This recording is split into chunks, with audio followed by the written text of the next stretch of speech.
ओम श्री गुरुवे नमः। ओम शांति शांति शांति। प्रणाम भगवान। भगवान योग वासिष्ठ महारामायण से निर्वाण प्रकरण उत्तरार्ध और सर्ग नंबर 196 लेते हैं भगवान, जिसमें शीर्षक है श्री रामचंद्र जी के प्रश्न के अनुसार उत्तम बोध की प्राप्ति में शास्त्र आदि कैसे कारण बनते हैं, यह बताने के लिए श्री वशिष्ठ जी का उन्हें कीरो उपाख्यान सुनाना।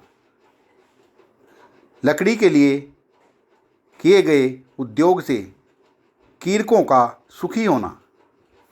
श्री रामचंद्र जी ने कहा, दूसरों को मान देने वाले गुरुदेव, जो यह सत्स्वरूप ब्रह्म केवल अपने अनुभव से ही जानने योग्य है, बड़े बड़े महापुरुषों की वाणी भी इसका यथार्थ निरूपण नहीं कर सकती। ऐसी अवस्था में समस्त संकल्प विकल्पों से रहित जो परम गे ब्रह्म स्वयं प्रकाश रूप है तथा जागृत आदि तीनों अवस्थाओं से अतीत तुरीय रूप से उपलब्ध होता है, वह अत्यंत दुर्गम अर्थात दुर्बोध हो गया है, क्योंकि गुरु और शास्त्र आदि जागृत अवस्था के ही अंतर्गत हैं।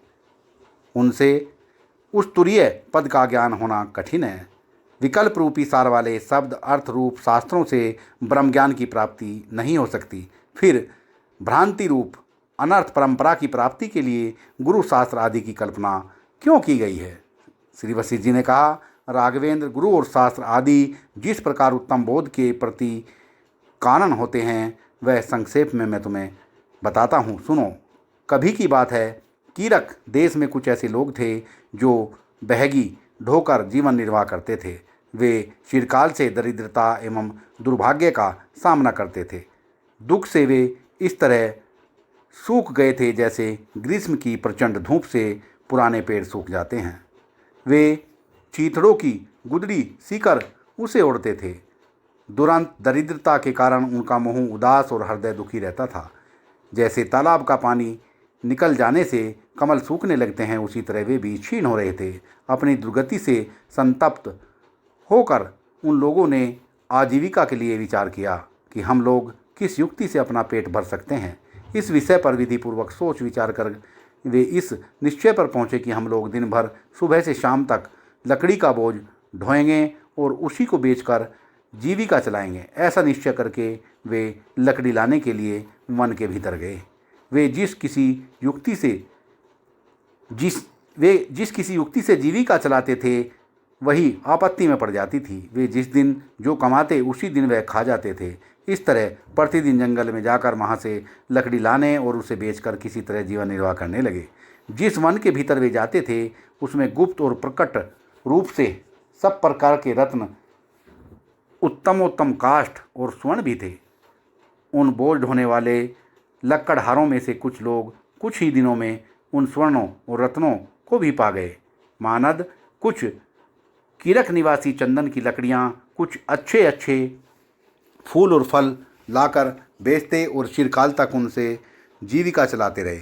कुछ खोटी बुद्धि वाले भाग्यहीन लोग जो वन की गलियों में घूम घूम कर जीविका को चलाने वाले थे, कभी अच्छी चीज़ों को न पाकर खराब लकड़ियाँ ही लाते और उन्हें बेचकर जीवन निर्वाह करते थे। लकड़ी लाने के लिए उद्यत रहने वाले वे सब लोग एक बार महान जंगल में फंस गए। वहाँ कुछ लोग उत्तमोत्तम रत्न आदि पाकर दरिद्रता रूपी ज्वर से शीघ्र ही मुक्त हो गए। एक दिन उस वन के एक प्रदेश से एक लक्कड़हारे को चिंतामणि नामक मणि प्राप्त हो गई। उस चिंतामणि से उन्हें सारे धन वैभव मिल गए और वे सभी वहाँ परम सुखी हो गए और बड़े आनंद से रहने लगे। लकड़ी लाने के लिए उद्यत होकर वे वन में जाते थे, किंतु सौभाग्यवश उन्हें संपूर्ण मनोवांछित पदार्थों को देने वाली मणि मिल गई और वे स्वर्ग के देवताओं की भांति निर्द्वंद हो सुख से रहने लगे।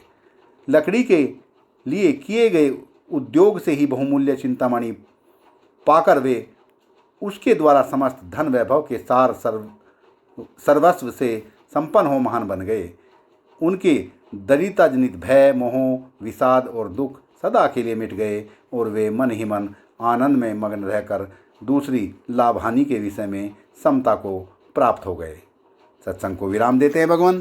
प्रणाम भगवान।